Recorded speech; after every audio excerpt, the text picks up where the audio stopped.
Les plus grands champions ne sont pas à l'abri d'une défaillance, d'un rhume qui couve, comme on dit, provoquant une contre-performance.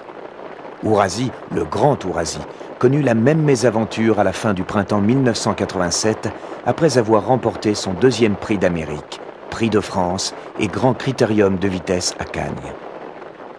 La série n'est pas terminée, mais revenons sur cette panne qui plongea Raoul Ostheimer, son propriétaire, et Jean-René Goujon dans l'inquiétude et la perplexité.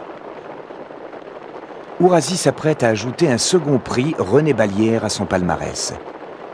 Nous sommes dans la ligne d'arrivée, il n'a plus à battre qu'Olympio de Corseul, dont la cote est de 77 contre 1. À la surprise générale, Ourasi est battu par son compagnon d'entraînement que drive son frère, Minou Goujon.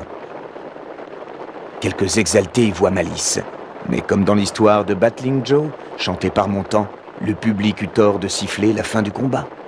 On ne voit plus Ourasi en piste pendant plusieurs mois.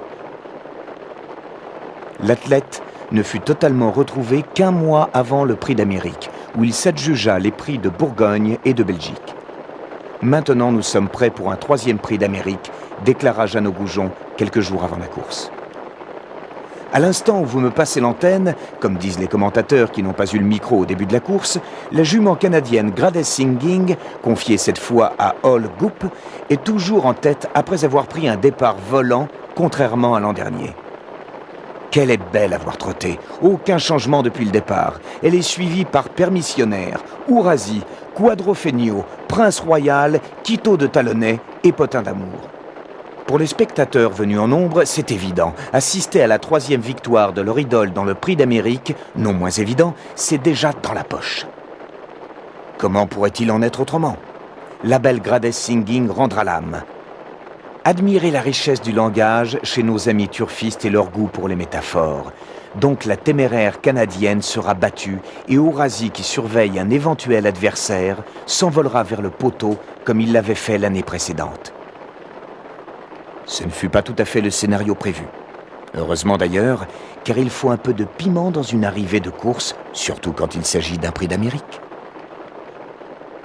Avec Montourbillon, en 1986, Albert Viel, chef de file de l'élevage français, un élevage qui a produit tant de cracks, pouvait espérer remporter son premier prix d'Amérique.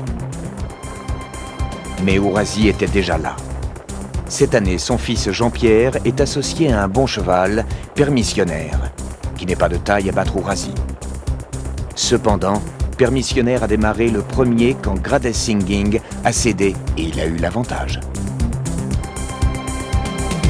Puis il s'est battu comme un diable, mais évidemment le roi Ourasi était le plus fort. Avec sa hargne, son panache, sa classe immense, il rallie le poteau devant Permissionnaire qui n'a pas démérité en lui donnant la réplique. On l'acclame follement à son retour aux balances. On fait ensuite les comptes. C'est la 8e victoire de Jean-René Goujon dans le prix d'Amérique. Record absolu pour un driver.